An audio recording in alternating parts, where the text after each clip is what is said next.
नमस्कार साथियों, आप लोग कैसे हैं? उम्मीद करते हैं स्वस्थ, मस्त और जबरदस्त होंगे। आज हम लोग उत्तर प्रदेश पुलिस जो यूपीएसआई की वैकेंसी है उसके बारे में मैथ्स के प्रश्नों पे चर्चा कर रहे हैं। आज हम लोग मैथ में सबसे पहले प्रश्न को देख रहे हैं।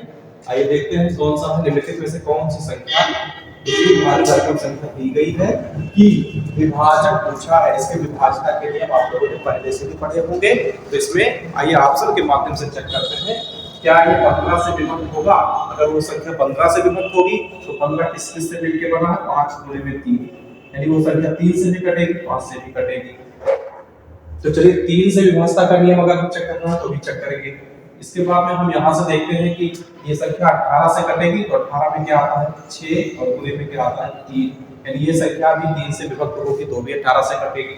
उसके बाद में अगला ऑप्शन आपके सामने है 4 गुणे में 4, तो 16 बनेगा। ये संख्या 4 से विभक्त लेके नहीं है। और उसके बाद में है आपका 7 गुणे में 2। तो सबसे पहले हम विभाजता 3 से इसकी चेक कर ले। तो 6 तो कट जाएगा, 7 5 4 9 भी कट जाएगा। और इसमें देखिए 5 4 9 भी कट गया, 2 1 3 भी कट गए, 8 1 9 भी कट गए, 2 1 3 कट गए। इसमें बचा क्या? 7 बच गया और 0 बच गया, यानी कि संख्या ये 3 से विभक्त नहीं है। तो ये ऑप्शन नहीं होगा, ये भी ऑप्शन नहीं होगा। और ये ऑप्शन पे हम चेक करते हैं 4 की व्यवस्था का नियम क्या है कि उनके संख्याओं के अंत में दो अंक जो आपके होते हैं वो 4 से विभक्त हो या 0 से विभक्त हो। तो 0 भी हमको दिख रहा है और 4 से भी कट जाएगा, 520। इसलिए आपका ऑप्शन कौन सा सही है? आपका ऑप्शन सी एकदम राइट है। आगे हम लोग अगले प्रश्न की बात करें तो अगला प्रश्न आपके सामने स्क्रीन पे है। इसमें कहा जा रहा है कि 3 अंकों के ऐसी कितनी संख्याएं होंगी जिन्हें 5 6 7 8 से विभाजित किया जाए तो प्रत्येक में शेषफल 3 बच जाए। ऐसी संख्याओं में क्या करते हैं? 5 6 7 8 का हम लासा निकाल लेंगे। क्या करेंगे? 5 6 7 8 का लासा निकालेंगे। 5 6 7 और 8 का लासा आप पुराने विधि से निकाल लीजिए। इसमें 2 बेसिक से ही निकाल देते हैं। 2 तिहाई में 6, 5 ऐसे ही निकाल देंगे, 7 ऐसे ही दिख जाएगा और 2 चौक में 8। फिर से 2 से काटेंगे तो यहाँ 2 आ जाएगा, 7 ऐसे लिखा रहेगा, 3 और 5। उसके बाद में अब आप इसका गुणा कर सकते हैं।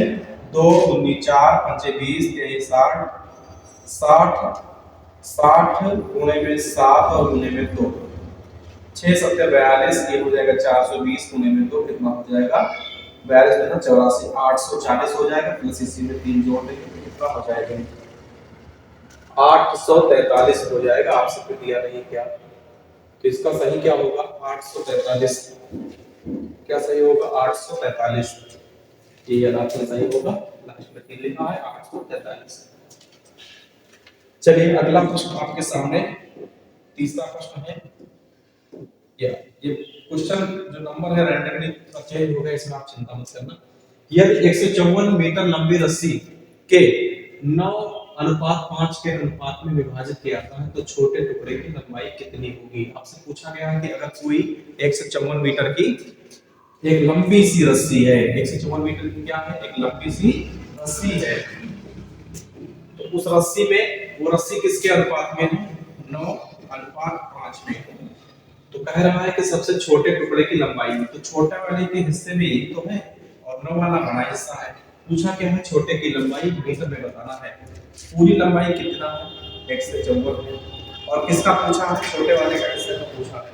किसका पूछा है? छोटे वाले। तो छोटे वाले के हिस्से में कितना आ रहा है? अभी आपने देखा उसके हिस्से में कितना आ रहा है? 5। और अनुपाती योग, इन दोनों को मिला देते हैं तो अनुपाती योग बन जाता है। इन दोनों को मिला देते हैं तो क्या बन जाता है? अनुपाती योग। तो अनुपाती योग कितना है? क्या अनुपात का योग कितना है? 14 है। 9 5 14 हो गए। 14 से इसको काट देंगे तो कितनी बार में? 11 बार में कट जाएगा। और 11 गुणे में 5, 55 आपका आंसर कितना हो जाएगा? 55। 55। ये छोटे वाले की लंबाई निकल गई, छोटे टुकड़े की लंबाई निकल गई। अगर आपको बड़े टुकड़े की लंबाई निकालना है तो दोनों जोड़ करके कितना? 154 है। अब 154 में अगर हम 55 घटा देंगे तो बड़े वाले की लंबाई निकल जाएगी। बड़े वाली लंबाई निकालना हो तो यहाँ हम लोग रखेंगे तो भी हो जाएगा। तो 11 लंबाई निकाल देंगे। देखिए इसमें छोटे बड़े को निकालना अगर कहीं इस तरीके से पूछ लेता है तो आप आराम से निकाल सकते हैं। आप बहुत ही आसानी से निकाल सकते हैं। देखो यहाँ पे अब ये 5 था, तो यहाँ पे अब यहाँ पे देखें उसके हिस्से में कितना है? उसके हिस्से में 9 है। उसके हिस्से में कितना था? तो यहाँ पे हम 9 लिख देंगे तो 11 में 99। बड़े वाले की लंबाई कितनी हो जाएगी? 99 हो जाएगी। और माध्यम से आप निकालना चाहते हो तो इसकी पूरी लंबाई कितनी थी? 154 थी। आप यहाँ 154 लिख के इसको बता देंगे तो भी आपका 99 निकलेगा। चाहे छोटे वाले की पूछे चाहे बड़े वाले की पूछे, आपको अनुपाती योग निकालना है। अनुपाती योग निकाल करके जिसके हिस्से का पूछा जाए उसको ऊपर रखें, काट देंगे तो आपको उत्तर प्राप्त हो जाएगा। अगला प्रश्न आपके स्क्रीन पे है, दो संख्याओं के बीच का अंतर बड़ी संख्या का 60% है। अगर छोटी संख्या 10 है तो बड़ी संख्या निकालना है। छोटी संख्या 10 है तो क्या करना है? बड़ी संख्या आपको ज्ञात करना है। बड़ी संख्या ज्ञात करने के लिए क्या करेंगे हम? दो संख्याओं के बीच का अंतर बड़ी संख्या का 60% है। अगर अंतर की बात करें, देखो इसमें 10 लिखा है तो अगर हम इसको ऑप्शन ए को बड़ी संख्या मान लें, ऑप्शन ए को हम बड़ी संख्या मान लेते हैं, यानी कि बड़ी संख्या हम अभी मान लिए हैं, ऑप्शन चेक कर रहे हैं, ठीक है, ऑप्शन ए को चेक कर रहे हैं। अगर हमने बड़ी संख्या माना है 15 और छोटी संख्या कितना दिया है? छोटी संख्या दिया है 10। छोटी संख्या कितना दिया है? 10। तो कह रहा अगर छोटी संख्या 10 है तो बड़ी संख्या ज्ञात करें। बड़ी संख्या ज्ञात करना है तो बड़ी संख्या का 60%। अगर हम 15 का 60% निकाल दें, 15 का 60% निकाल दें, ये से काट देंगे। अब इसके बाद में 15 से 90/10, 90/10 ये हो जाएगा 9। 9 और छोटी संख्या 10 है और 9 और 10 में अंतर करेंगे तो 1 काट देंगे। ये संख्या, ये आपका ऑप्शन बिल्कुल सही नहीं है। अब चलिए हम लोग पहले ऑप्शन को चेक करते हैं। वीडियो बड़ी हो जाएगी तो सही ऑप्शन को चेक कर देते हैं। जो आपका सही ऑप्शन है इसको चेक कर लीजिए, नहीं तो वीडियो काफी बड़ी हो जाती है अधिक समझने के चक्कर में। अब सही ऑप्शन आपका है क्या है? 25। 25 का 60% अगर निकालना है हम, एक से कट जाएगा और यहाँ से 5 दूनी 2 और 5 दूनी 2 हो गए।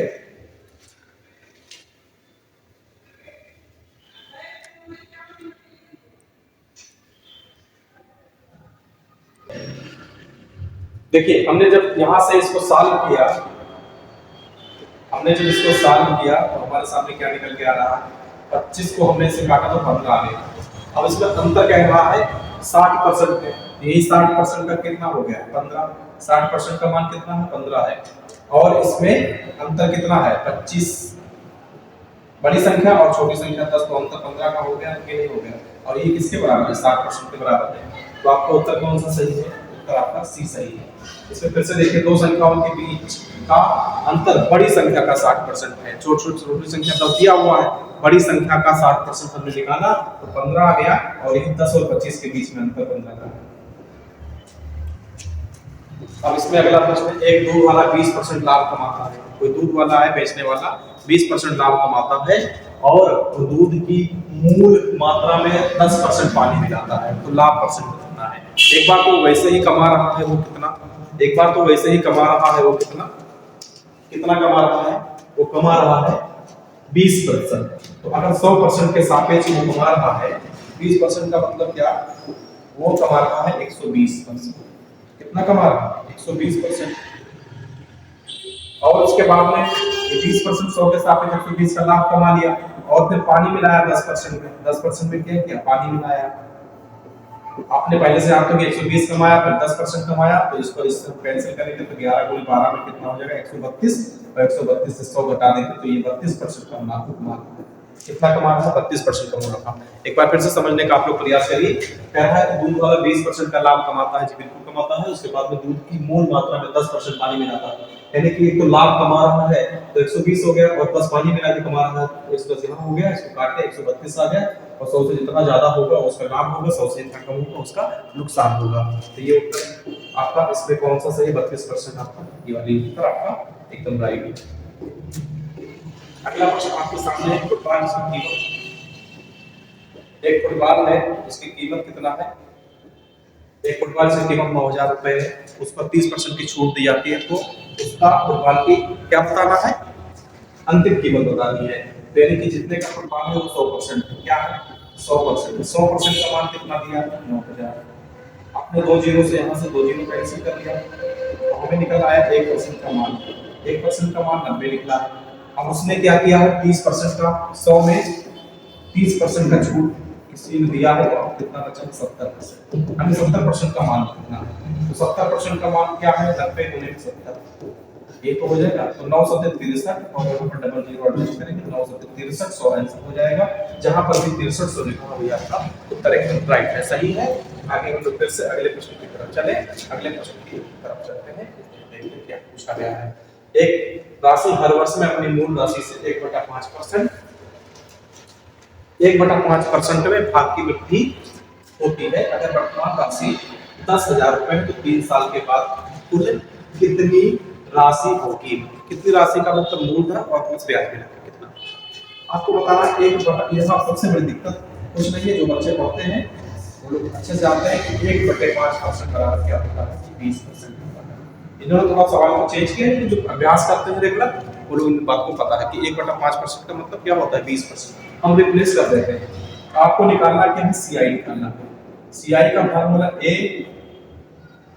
ए बराबर पी, ये अलग सूत्र लगेगा 1 प्लस आर की 100 की पावर ये है सूत्र लगेगा। सूत्र देख लीजिए, काम लगता है कभी कभी, देखे रहिए। तो एक राशि हर वर्ष अपनी मूल राशि से 1/5 भाग की वृद्धि होती है। अगर वर्तमान राशि 10,000 रुपए है तो 3 साल के बाद कुल कितनी राशि होगी। अगर मूल हम देखें 10,000 रुपए, कितना था 10,000 रुपए, हर साल बढ़ता कितना 20%, कितने साल तक बढ़ता है 3 साल, तो बढ़ता है तो 100 से बढ़ के 120 हो गया और उसके बाद फिर 20 बढ़ता है और ये लगातार कितने साल तक बढ़ता है 3 साल तक बढ़ता है। ये हो गया। ऐसा हमने कर दिया और भी फिर से हम बता देते हैं सक्सेसिव वाले में, लेकिन चूंकि इसमें 10,000 को देख गया तो 0 0 आसानी से कैंसिल हो सकता था, इसलिए हमने इसी तरीके से काम को खत्म कर दिया। अब आप देखिए यहाँ से ये 2 0 2 0 2 0 2 0 कैंसिल हो चुके हैं और यहाँ से 2 0 ये 2 0 कैंसिल हो चुके हैं। तो 12 गुणे 12 गुणे 120, ये 12 गुणे 12 गुणे 120, 12 गुणे 144 और गुणे 12 1700 कितना होता है 1728 और एक 0 ये बचा हुआ है कि ये आपका सही उत्तर, ये सही उत्तर आपको विकल्प ए में देखने को मिल रहा है। ऐसे प्रश्नों में क्या है, एक राशि अपनी हर वर्ष अपनी मूल राशि से 1/5 भाग की वृद्धि करती है। तो मूल राशि उसका कितना है, वर्तमान राशि 10,000 रुपए का, 3 साल के बाद उसका ब्याज पूछा गया तो 20% हर साल बढ़ा, तो 3 साल में कितना बढ़ा, एक साल 120 को, एक साल 120, एक साल 120 हो गए, यानी 0 पैसे के कैपिटल में उसका उत्तर लिख दिया, ये प्रश्न। अगला प्रश्न आपके सामने, 8 महिलाएं होटल के उसमें से 7 ने अपने भोजन पर 4,000 रुपए खर्च किए। 8वीं महिला ने सभी 8 महिला के औसत से 7 रुपए अधिक खर्च कर दिया। जो सभी महिलाओं का औसत था उसे 7 रुपए अधिक खर्चा कर दिया। किसने, 8वीं महिला ने खर्चा कर दिया। एक महिला उसके साथ में जाती है, ज्यादा खर्चा कर दिया। अब ये औसत करके हमको निकालना क्या है, औसत करके हमको निकालना है उनके द्वारा खर्च की कुल राशि निकालना है। देखिए ये 7 औरतें हैं, ये 4-4 रुपए खर्चा करती हैं। 7 औरतें क्या करती हैं, 4-4 रुपए खर्चा करती हैं।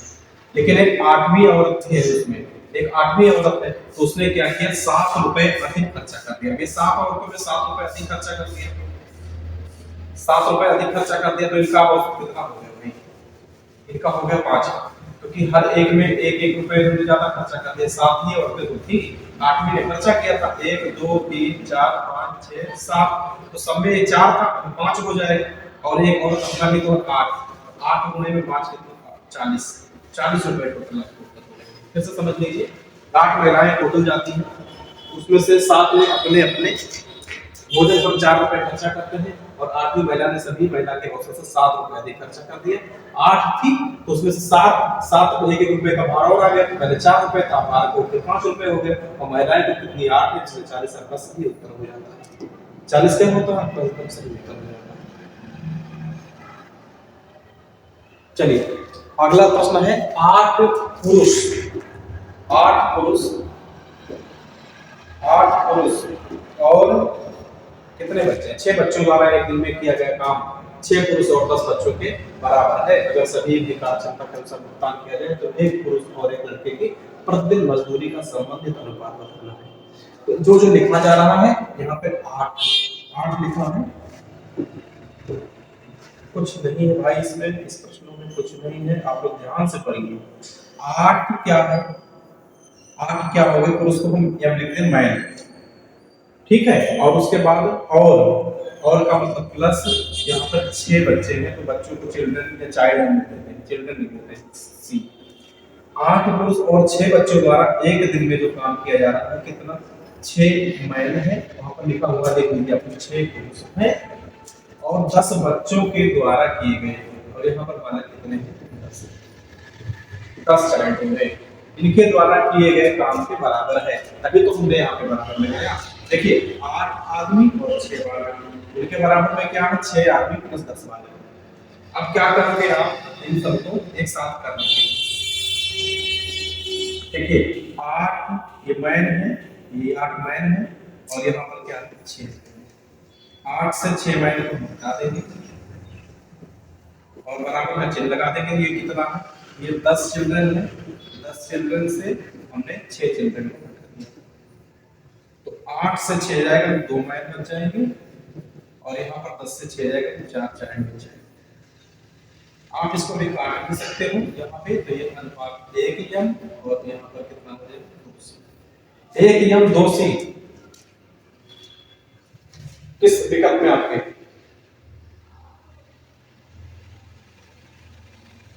दो अनुपात 1 कितना हो जाएगा, 2 अनुपात 1, क्योंकि पूछा है 1 पुरुष और 2 लड़कों, 2 अनुपात 1 पहले मिलता है।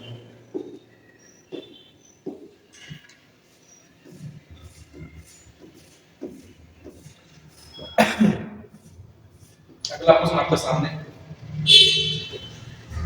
तो अंतर्गत पाइप ए और बी एक टंकी को क्रमशः 10 घंटे और 15 घंटे में भरते हैं, दोनों एक साथ काम करते हैं, तो टंकी कितने घंटे में भर जाएगी।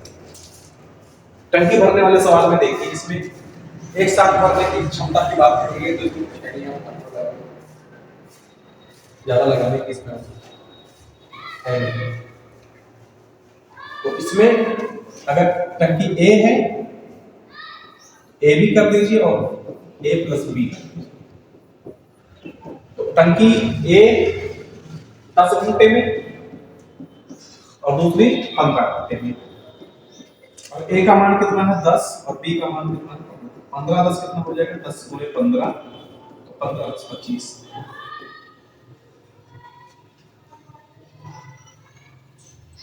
काट दीजिए 5 से, 5 3 पे 15, अच्छा 25, 5 है ना, 5 2 10 2 3 6 घंटे, ये कितना घंटे में पूरा हो जाएगा, 6 घंटे। आप ये उसका अंदाजा लेकर के कर सकते हो, लेकिन ये तरीका आपको बेहतर है। एक सुबह बैदेही अपने घर से कार्यालय साइकिल में 15 की गति से गई, लेकिन बहुत यातायात होने पर उसकी गति 10 की रही, और जो वापस लौटती है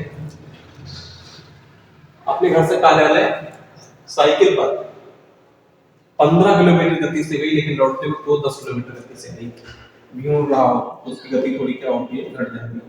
तो पूछा है कि क्या निकालना है, औसत गति। इस तरीके के सवाल में ये देखो 2 बार जाती है, तो 2xy बटे में कितना x प्लस, तो एक पहली स्पीड उसकी x है, पहली स्पीड से क्या जाती है तो 15 और लौटती है तो दूसरी स्पीड है कितना 10, और बटे में कितना है 10 और प्लस में 15, तो 15 और 10 कितना हो जाएगा, बटे में 25 रहेगा, और 2 गुणे 15 गुणे में 10, 5 से काट दीजिए, 5 के 15, अच्छा 25, 5 से करना और 5 दूनी 10, 3 दूनी 6 दूनी 12 किलोमीटर प्रति घंटा, इसकी क्या है औसत है। इसमें आपके विकल्प डी में दिख रहा है 12 किलोमीटर प्रति घंटा की औसत है। ऐसे सवाल में आप समझिए, कोई किसी स्पीड से जा रहा है, मान लीजिए 15 की स्पीड से गई, उधर से लौटकर 10 की स्पीड से आई, तो औसत उनका मतलब बराबर करना होता है, तो उसने कितनी बार गई, 2 बार गई, एक 10 की स्पीड से 15 की स्पीड से, फिर दोनों को इस स्पीड को जोड़ करके बटे में रख देते हैं, कट पीट कर देते हैं, आपको उत्तर आपके सामने हो जाता है। अगला प्रश्न आपके सामने है, वृत्त की त्रिज्या का माप जो ऐसा त्रिकोण बनाती है जिसकी भुजाओं माप 8 15 और 17 है, आपको याद ही आ गया होगा 8 15 17 मतलब क्या है, ट्रिप्लेट है, ये त्रिक है, और त्रिक क्या होते हैं, इन संख्याओं में किसी में जब वृत्त होते हैं तो एक समकोण होती है। एक वृत्त दिया गया है, कहा है कि एक वृत्त है जिसकी माप एक वृत्त की त्रिज्या का माप, तो त्रिज्या इसमें कोई यही तो होगा, यही कोई त्रिज्या होगा जो ऐसा त्रिकोण बनाती है, इसकी भुजाओं का माप कितना है। अच्छा, इसका त्रिज्या निकालना, ये तो क्या हो गया पूरा त्रिज्या हुआ, ठीक है। तो इसमें ऐसे त्रिकोण, इसके अंदर त्रिकोण बनेगा, तो कैसा समकोण बनेगा। और समकोण की प्रॉपर्टी आप जानते हो, सबसे बड़ी भुजाएं क्या होती हैं, कर्ण होती है, और कर्ण का सबसे बड़ी भुजा का मान सूत्र आपको दिया गया है। आधार और लंब में आपस में कोई संबंध, चाहे आप आधार को लंब की जगह पर रखो, चाहे लंब को आधार की जगह पर रखो, कोई दिक्कत नहीं। 8 यहाँ रख दीजिए, चाहे 15 यहाँ रख दीजिए, कोई दिक्कत नहीं। तो इसमें पूछा है, क्या पूछा है, यही जो सबसे बड़ी इसमें जो भुजाएं है कर्ण, ये, और इसका त्रिज्या पूछा है, त्रिज्या तो इसका आधा भाग होता है, ये 17 है, तो 17 का आधा भाग कितना होता है, 17 बटे में 2 तो 8.5 हो जाएगा, 8.5 का ये 8.5 समझ रहे हैं आप प्रश्न को। देखिए फिर से एक बात बता देते हैं, अगर ये कोई वृत्त है, ये कोई वृत्त है, ये कोई वृत्त है, इसमें समकोण त्रिभुज बना हुआ है, एक और साफ सुथरा अलग बना के दिखा देता हूं। ये कोई वृत्त है और इसमें बना हुआ है कोई समकोण, कोई समकोण, समकोण की सबसे बड़ी भुजा क्या कहलाती है, कर्ण, और कर्ण का आधा ही क्या होगा, इसमें पूरी लाइन पड़ी हुई है, इसका आधा क्या होगा, यही तो त्रिज्या है। और ये पूछना है त्रिज्या का माप पूछना है, तो इसका ये कर्ण सकता तो त्रिज्या उसके आधा होगा। अगला प्रश्न आपके सामने है, 1850 और 2050 के बीच में कितने अधिवर्ष हैं, यानी कि लीप वर्ष हैं। लीप वर्ष की बात की गई तो 2050 में कर दीजिए 1850 माइनस, ये कितना आ जाएगा,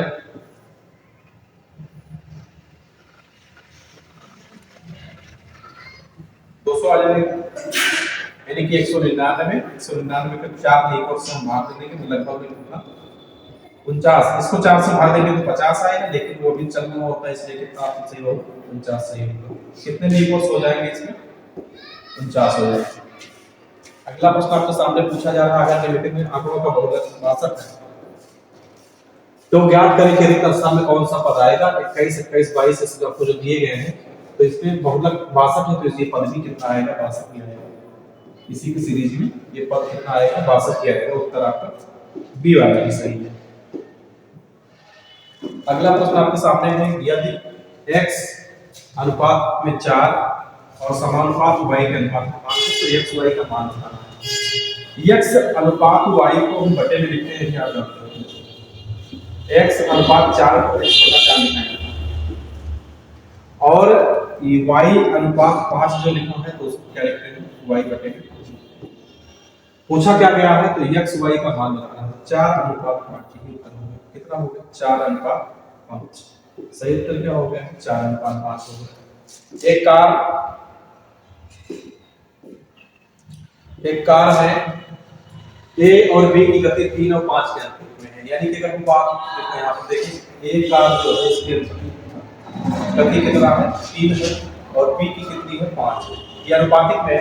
अगर कार ए 15 घंटे में 450 किलोमीटर जाता है, कार ए 15 घंटे में कितना जाता है, 450 किलोमीटर, यानी कि 450 किलोमीटर की दूरी तय करता है कितने घंटे में करता है, 15 एकड़ में 15 या 45, 15 एकड़ में 15 या 45, 30 की स्पीड से जा रहा है, और 30 के स्पीड का मतलब दिया है 3, यानी कि 3 बराबर में कितना दिया है, 30, तो 5 के बराबर में भी कितना हो जाएगा, 50, 3 के एवज में 30 है तो 5 के एवज में 50 हो जाएगा। अब कह रहा है ये कौन है, ये तो है ए, और 5 इसके ये 5 के स्पीड से जा रहा है वो कौन है, बी। अब पूछा है कि बी को ही पूछा गया है, कहा है कि बी द्वारा 2500 किलोमीटर की दूरी तय करने वाला का समय बताना है। तो बी को कितना जाता है, 2500 किलोमीटर जाता है, स्पीड क्या है उसकी, 50 की है, स्पीड क्या है उसकी, 50 की है, तो एक ही तो सही है ना, 50 किलोमीटर घंटे हो जाएंगे। कितने घंटे में हो जाएंगे, 50 घंटे में चला जाएगा, कितने घंटे में, 50 घंटे में। अगला प्रश्न आपके सामने है, सबसे बड़ी संख्या बताइए जो 1800 से छोटी हो। 1800 छोटे तो ऑप्शन में 1800 ये नहीं होगा कि इससे छोटी ही पूछा गया, इससे छोटी ही तो पूछा गया है। तो इसमें ये 0 विकल्प है, आपको चेक करना पड़ेगा। छोटी हो और 6, 12, 18 से विभाजित हो, यानी कि 6, 12 और 18 से विभाजित होने का मतलब क्या है, इसका लासा निकालेंगे। लासा सीधे फिर से निकाल लीजिए, क्या करना है, 18 18 36 कर देंगे, तो 12 से 36 36 करना है, तो लासा कितना हो जाएगा, 36 हो जाएगा। ये हम लोग जानते हैं। और वो संख्या कितना है, 1800 से छोटी होनी चाहिए। 1800 में छोड़ 36 घटा देंगे तो कितना होगा, 1728 हो जाएगा। और यही उत्तर सी आपका एकदम सही है। सी उत्तर ये आपका एकदम सही है। अगला प्रश्न आपके सामने है, 30 के 80% और 25 के 4/5 प्रश्न में कितना अंतर है। तो 30 का 80% का मतलब 30 गुणे में, 30 गुणे में कितना, 80% बराबर 80/100। माइनस करिए, अंतर ही पूछा तो माइनस करेंगे। 25 का क्या, 4/5, 5 एकम 5 का 25, ये 5 गुणे में 4 कितना हो जाएगा, 20 हो जाएगा। और यहाँ से ये 0 कैंसिल हो जाएगा, 8 तो 24 और 24 से 20 जाएगा तो उत्तर का अंतर कितना हो जाएगा, 4। 4 का अंतर आपके ऑप्शन बी में दिखेगा। अगला प्रश्न आपके सामने है, 3 घंटियां जो 30 40 45 सेकंड के अंतराल पर बजती हैं, कब बजती हैं, 30 45 45 व 60 सेकंड के अंतराल पर बजती हैं। अगर वो एक साथ दोपहर के 1 बजे बजी थी तो आगे कब बजेगी। ऐसे सवालों में क्या करते हैं, हम लासा निकाल लेते हैं। 30 60 और 45 का लासा, इसको निकाल, 5 से काट देते हैं, 5 6 30 और 5 9 45, 12 25 60, 3 से काट देते हैं, 3 दूनी 6, 3 त्रिका 3 चौके 12, 4 से 12, 5 से 15 दूनी 30, 30 से 90 360।